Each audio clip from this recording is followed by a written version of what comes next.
surgiu assim, na realidade de uma carência, porque no mês de abril de 2009, meu pai começou a ficar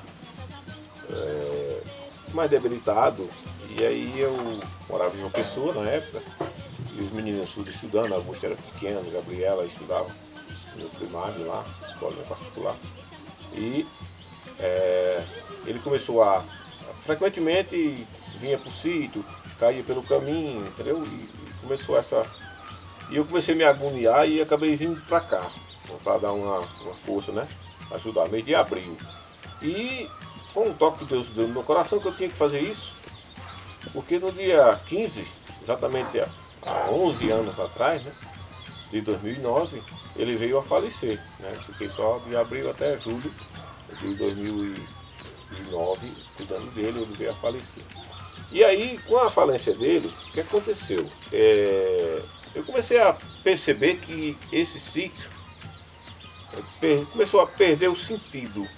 Entendeu? É como se o sítio começasse a meio que se evadir. Eu não conseguia encontrar sentido em fazer nada aqui, entendeu? Aí me veio a ideia de dar uma arrumada. Você não sei se você lembra que a gente começou, esse terreiro ali na frente era todo aberto, e aí eu comecei a planejar em cercar ele, botar uma delimitação, e aí eu veio a ideia de construir aquela pista de vaquejada ali embaixo, que até então eu não tinha pensado nisso, que a ideia nem era fazer vaquejada, era só ter uma forma de reunir as pessoas, os sobrinhos que gostam da brincadeira, e os amigos, os vizinhos, para a gente poder fazer uma homenagem a ele.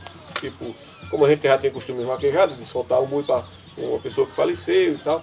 Aí ele, que tal se eu fazer a pista, botar o nome dele, e aí daí eu fui começando daí. Aí na vaquejada, vamos celebrar a missa, com um ano depois, né? E do falecimento dele, aí a gente planejou fazer a missa e daí começou a ir encaixando, ideias foram surgindo e chegou nesse ponto, né?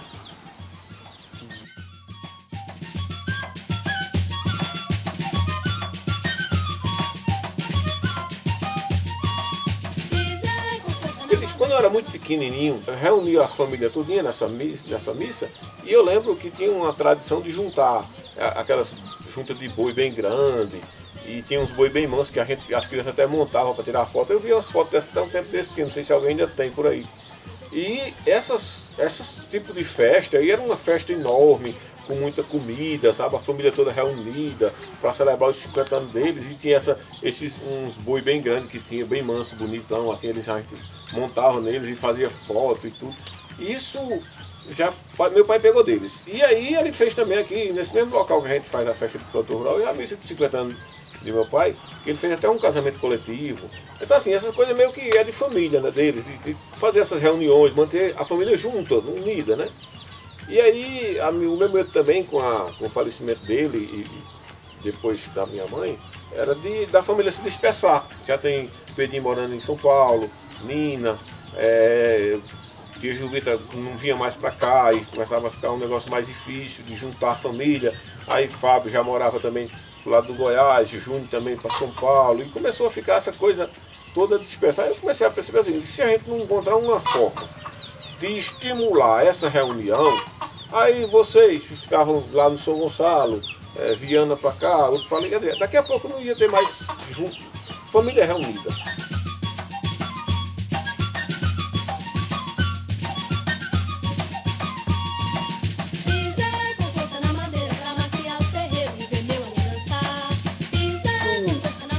Grande responsável por isso uma coisa vai puxando a outra. A pista de vaquejada, quando eu construí, eu nunca tive esse sonho de construir uma pista de vaquejada, apesar de passar quase 30 anos da minha vida correndo boi, mas eu tenho uma pista de vaquejada, para eu fazer vaquejada não era muito a minha ideia não. É porque a gente já tinha construído uma majorzinha lá no sítio dele lá e tal.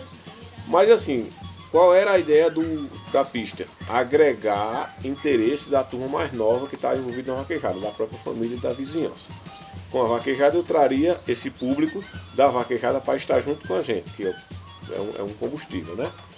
Aí eu entrei com a carreira de carro de boi para manter a tradição dos antigos transportes de família também, que eram carro de boi. Meu pai carregou muita gente em carro de boi para as festas, para as missas, então, e muitas pessoas nessas comunidades tinham esses costumes, uma espécie de resgate da cultura.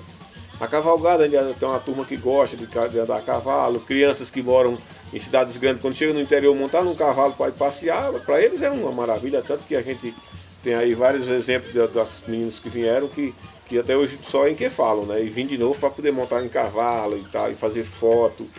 Então assim, quando você veja, vaquejada, cavalgada, carreira de carro de boi, aí vem a missa.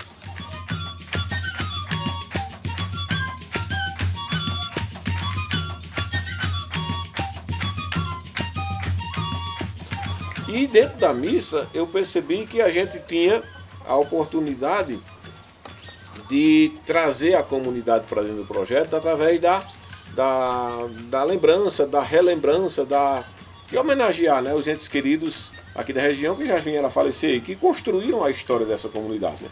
Barriguda, Freire, Bandeira, Campo dos Freires, então tem pessoas aqui de muita importância para a cultura dessa região que viveram por aqui e já faleceram. Então assim, a missa é uma maneira de marcar que essas pessoas mais novas, muitas não sabem quem era, por exemplo,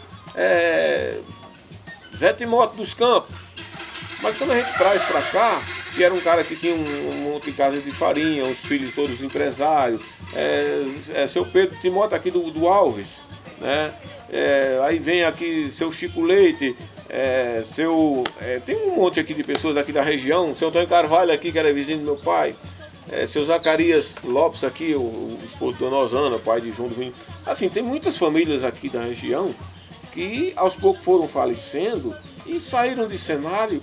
Se hoje a gente não tivesse uma marca para trazer para essa turma nova, o pessoal nem sabia que essas pessoas existiram por aqui. E muitas estradas dessas foram eles que criaram, muitos açudes, muitos grupos escolares, eles que pediram aos políticos para construir, sei lá, coisas assim eles marcaram. E isso ficou muito bom, juntou muitos valores para que as pessoas não se desanimassem com o tempo e começassem a dispersar. Pelo contrário, as pessoas estão tomando cada vez mais gosto. A cada ano que uma pessoa vem a falecer aqui na região, a família já fica preocupada em trazer o nome dela para cá, a fotinha para a gente entrar junto nesse projeto, e isso acho que gerou um combustível muito grande para a festa se manter.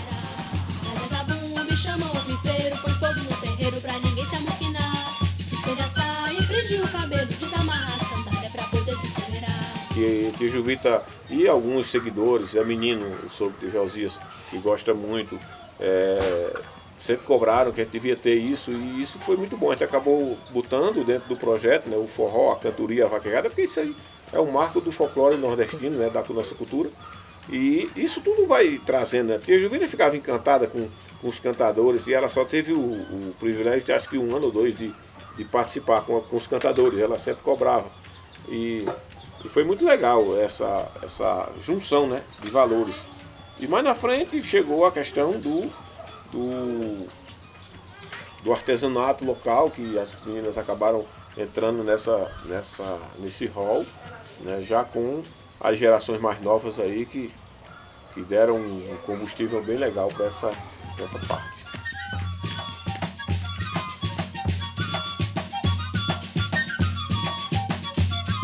E eles começaram a se encaixar, e aí veio a ideia de que vocês começaram a dar um brilho novo, mostrar a cultura, o museu e o artesanato. E aí, Tarcísio, como é que é? Onde você se pegou em quê? E Augusto, vou fazer a pergunta por dois, aí vocês veem quem entra primeiro nessa resposta. Vocês se pegaram em quê para começar a querer produzir também, botar alguma coisa da ideia de vocês dentro desse contexto? Bom, então, começou por justamente esse fato de querer se engajar também, de querer se engajar na festa. E se engajava em algumas coisas, fazia, mas eu sempre achava que poderia ter mais, eu sempre achava que poderia fazer mais, mas eu não sabia o que fazer, né? Então, numa dessas, eu passei um tempo parado, enfim, precisei ficar parado um tempo e voltei pra cá, né? Tava morando fora e voltei pra cá. Então, nesse voltar pra cá, foi quando as ideias começaram a surgir mesmo, assim, o que realmente poderia de fato fazer. E nessas andanças pelo meio do mato, pelas coisas, até pelas cidades também, um pouco de conhecer, né, assim, essa questão de museu, das pessoas preservar a cultura, né, em outros lugares, e por que não preservar aqui, se a gente tinha muito material que era de vó e de outras pessoas que tinha aqui na casa e que de certa forma ficava um pouco jogado. Mas tem uma história, né? Tudo, como a gente vê, o museu tem uma história. Então, vendo isso, fui andando em um lugar aqui que tinha uma casa que já estava derrubada, já tinha caído. E lá tinha tijolo, que estava conservado ainda, tinha telha, tinha alguns materiais que dava para aproveitar. Então, pensou, por que não criar um museu, né? Mas aí dessa ideia veio, mas como seria essa construção? Aí juntou tudo, né? Pegou o tijolo que já era usado, a gente descobriu que a construção era de 1943, né? A fabricação das telhas que tem datada na telha. Então a gente ficou muito... Só foi engrandecendo, assim, a ideia veio e joguei para os meninos, né? Para Augusto, para Tom também. E joguei para Jorge, para a família, né? E todo mundo abraçou a ideia e disse, então vamos fazer. Pisar com força na madeira pra maciar o terreiro e ver meu amor dançar. Pisar com força na madeira pra maciar o terreiro e ver meu amor dançar. Eu lembro que a primeira ideia não era nem construir com os tijolos ali. A gente ia fazer de taipa, lembra? Era, a gente verdade. pensou em fazer ela de taipa. E pau a pique, vamos tentar ir fazer para resgatar. E depois a gente teve a ideia de mudar a taipa, fazer aquela taipa fake, que eles fazem com o tijolo bloco e bota ela por fora. Depois a gente viu aquela casa ali e veio a ideia de tipo, não, se é um negócio para ser histórico, o museu, a própria museu, a construção, será uma peça dele mesmo. Será uma obra histórica em si própria. A gente pegou os próprios tijolos de lá e as telhas de lá e trouxe para cá e deu certo. É verdade. Foi um novo passo que a gente tinha a ideia de fazer com os objetos que tinha. Eu lembro que a sandália de fogo ficava pregada num prego ali na parede junto com o chapéuzinho dele, e eu ficava num prego, é muito triste, numa parede. E aí vamos fazer essa nova atração para a festa, adicionar coisas que ela estava ficando. Eu lembro que eu sempre estive na festa porque estava com o pai, mas eu lembro que estava ficando morgadinha a festa. Eu lembro que a primeira foi muito sensacional. A primeira e a segunda, tipo, era muito carro de boi, uma cavalgada gigantesca. A festa era um negócio, e foi continuando, mas ela foi ficando muito mais do mesmo. E o mais do mesmo já não estava agradando tanto.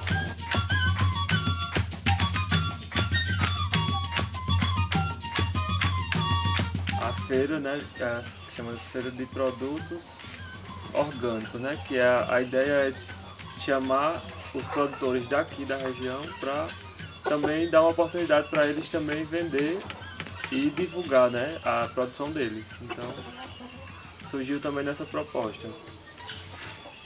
Teve a questão das meninas que fabricam, né, Augusto? Os artesanatos de barro. É verdade. E achei bem legal, porque até então elas aqui na comunidade eu pelo menos nem sabia que tinha esse grupinho lá, e com essa ampliação de vocês foi legal, porque surgiu. Se eu moro aqui, assim, nasci e me criei aqui, não tinha conhecimento, imagina quem vem de fora, não sabia que tinha ainda essas artistas, né, ali pertinho aqui da gente. Exato. O projeto Mulheres de Barro, elas se chamam assim, elas criam ainda da forma antiga os produtos de barro como eles são, desde panela, travessa, tudo de barro, como era antigamente. Elas fazem até hoje, dão a oficina junto na própria festa, elas ensinam a gente a fazer. É um momento assim que faz toda a diferença, inclusive. A festa se torna outra. Muito bom. Eu só vi assim, as pessoas comentando, tirando fotos. Porque assim, apesar de ser uma festinha de sítio, como a gente popularmente conhece, nós temos visitantes, né, de todas as partes do Brasil, né, que é um período de férias, né, julho é um período de férias. Aí a gente já chegou aqui, tem gente aqui, né, todo ano a gente tem gente de São Paulo, Rio, Brasília, Goiás, Sim. Paraná, não sei de onde, aí Pernambuco, Paraíba, e junta. Quando essas pessoas vêm passar férias, tem pessoas que vêm pela primeira vez. Aí se encanta com aquilo e faz um sucesso danado, a gente só fica comentando nas redes sociais, é bem massa isso. E pra você ver, né, que no museu, a primeira vez que a gente criou no primeiro ano, né, que foi em 2018, quando surgiu o museu, na primeira noite de visitas, a gente teve 300 visitas. Então, só na primeira noite. Verdade. E a gente colheu assinaturas, então assim, tem um alcance, né? Então a gente leva também essa cultura para essas pessoas, né? Mostra assim, que como o Jorge falou no começo, é importante mostrar que teve gente antes da gente, existia coisa antes da nossa geração. Então a gente precisa valorizar isso também, reconhecer e só caminhar, né? As coisas tendem a se melhorar, então a gente também segue nessa linha. Reconhece o que veio, entende, agradece e não pode apagar essa memória, né? Eles também existiram e fizeram parte e criaram pra gente estar aqui hoje, existindo. Então o museu também vem nessa linha de... Eu acho que a festa, o resumo da festa do produtor rural, ele é isso. Ele é a tentativa de reviver e manter acesa sempre a cultura dos passados. Então, de todos, e eu uso passados no plural mesmo, de todos os passados, porque a geração de pai, nossos pais, nossas mães, é um passado, e a geração dos nossos avós e dos avós deles era um outro passado, era outra realidade que a gente nem conhece, mas que com a festa faz com que a gente passe a conhecer. A gente passa a ter uma noção de como era. Então, eu nunca precisei viajar de carro de boi de uma cidade a outra, mas pai fez. Eu fiz como opção de trabalho, como opção de transporte, né? Na época não era de lazer, era porque era uma necessidade, só tinha aquilo para ir, só tinha que ir de carro de boi. E esses passados, Augusto, que você usou, achei bacana, porque me veio à memória agora uma coisa interessante. Passados. O meu avô, o pai do meu pai, o engenho dele era movido a boi. A tração do engenho para girar, para moer a cana era boi. Mas quando chegou para o meu pai, na geração do meu pai adulto já, ele transformou esse mesmo engenho que era boi em motor, com outras parafernálias para girar. Então assim, realmente são passados, né, diferentes, que vão se sucedendo e vão modificando a forma de sustentação e fabricação dos seus produtos.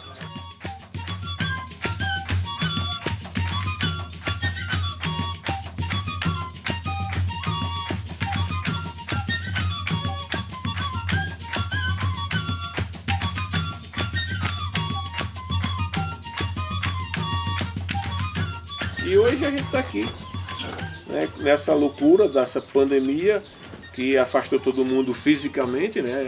Nós estamos aqui sem máscara porque a gente está aqui no sítio e convivemos já passando quarentena juntos, né? Então é uma tristeza porque a gente está acostumado todo ano, tá todo mundo junto aqui, se abraçar, se confraternizar, fazer churrasco, e a família todinha que vem de São Paulo, por regiões.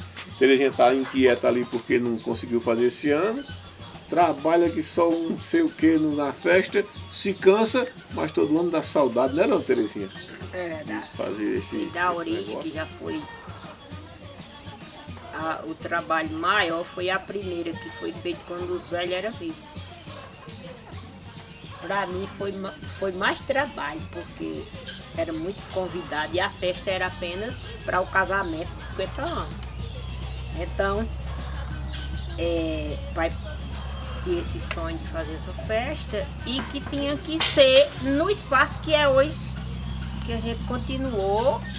Quer dizer que foi uma coisa dele, né? Ele deu a ideia, né? Deu a ideia depois passou a ser o cenário dele. Cenário, e ele queria que fosse ali, onde que é hoje, ele que plantou, a gente, né? Realmente essa raiz aí, desde aquela festa, porque ele convidou muita gente, e a festa foi de um porte muito grande, onde foi celebrada a missa de 50 anos, e ele convidou uma média de uns 13 casais para casar também, e matou uns 2 boi para a festa, e que a gente trabalhou muito. Eu acho que foi mais trabalho. Aquela que a gente sentiu que tava só começando nosso trabalho.